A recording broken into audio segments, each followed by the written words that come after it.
Your child doesn't need to come this year. Mother's Day is only for well-behaved kids. On the other end of the phone, my mother's voice was cold and resolute. 15 minutes later, they were frozen in the restaurant. The bill declined, champagne spilling across the table, laughter silenced, cameras focused on their embarrassed faces. Hearing my mother say such icy words that night, my blood ran cold. My daughter was 8 years old, and she said those words because she felt the rejection of our family. My mother's words pierced me like a knife, an attempt to punish me through my child. I gripped my phone and typed a reply of only 3 words. Understood. I'll cancel the card. She posted my reply like a trophy in the family group chat. 5 minutes later, I saw them live on her Instagram. My sister, cousins, champagne glasses clinking, plates filled with lobster pasta. Everyone laughing. The caption read, "Mother's Day with the real family kiss." They thought shaming me would make me bend, but it didn't. Instead, it ignited a silent promise I had kept for years. If they only loved me when it was convenient, they no longer deserved a place in our lives. I turned off the kitchen light, held my daughter close, and whispered, "You don't need to fight for love. If they don't treat you like treasure, you don't have to give them access." Then I opened my banking app. I deleted all linked cards, canceled every auto payment tied to family addresses, froze every reimbursement account. Every cent that used to belong to them was zeroed out. Meanwhile, the group chat kept flooding with selfies. Steaks, desserts, expensive wine, all charged to my card. They assumed it would go through because it always had. 14 minutes later, notifications flooded in. Decline, decline, decline. The first call I answered wasn't from my mother. It was the restaurant manager. "Miss Holt, I'm very sorry to bother you, but your family's card keeps declining. They said you'd be bringing another card to pay." I stepped onto the balcony, the evening air brushing my shoulders. "No, I'm not coming. They are no longer authorized users." Silence on the other end, punctuated by the noise of the restaurant behind him. "Then who is responsible for the bill?" "My mother," I said calmly. "She said my daughter isn't well behaved and isn't allowed to come." The manager exhaled quietly, as if he immediately understood the situation. "I'll handle it." The group chat erupted. My sister. "What did you do?" Mom. "Call me now, this isn't funny." Cousin. "We just ordered dessert, what's happening?" My daughter curled up on the sofa watching Disney, her head on my lap, tracing circles on my arm. "Mom, are they mad?"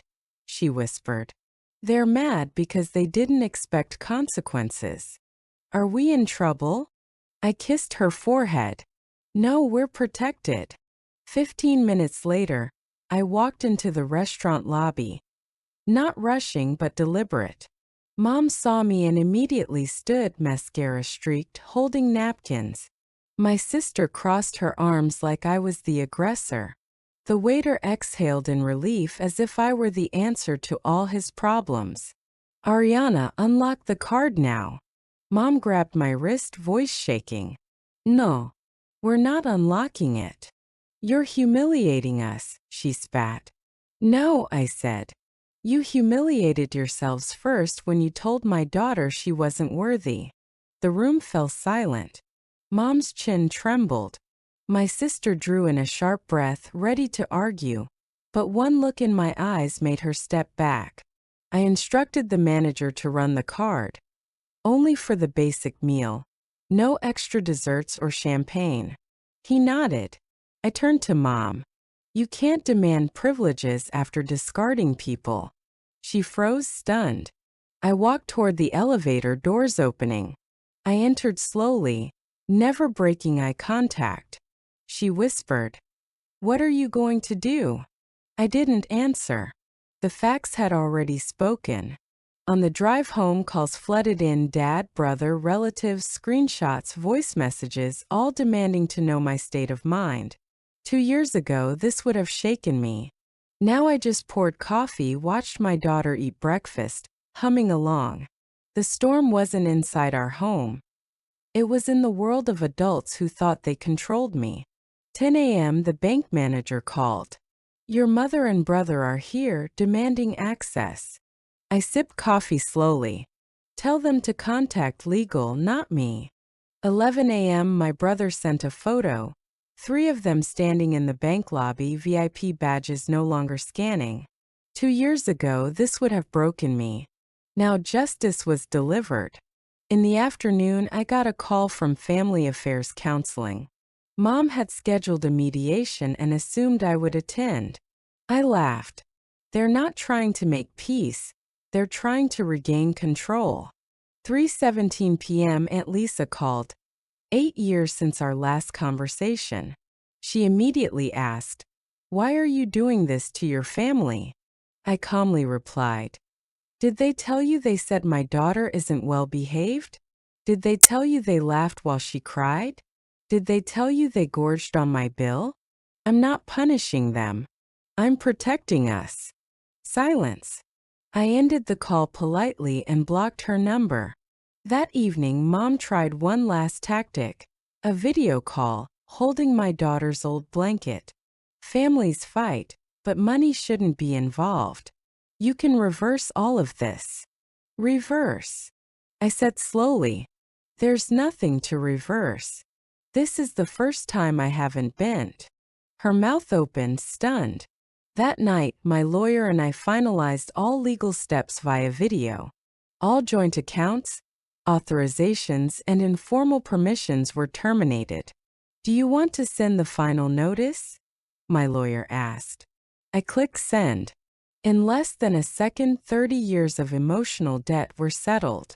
10:11 p.m. I took a call from Dad on a new number. Your mother can't stop crying. I sipped my tea. I've lived those 30 years, you just never noticed. Silence. There was no one left to manipulate. I'm not cutting anyone out, I said. I'm freeing myself. The next morning, I took my daughter to the botanical garden. Among the cherry blossoms, she laughed and ate ice cream at 9:30 a.m. for no reason at all. No bargaining, no fear, no transactions. She pointed to a butterfly struggling out of its cocoon. I realized we had broken the cycle. They had lost their supply. I had gained something they never understood. A life built on self-respect and freedom. That day, our life belonged only to us.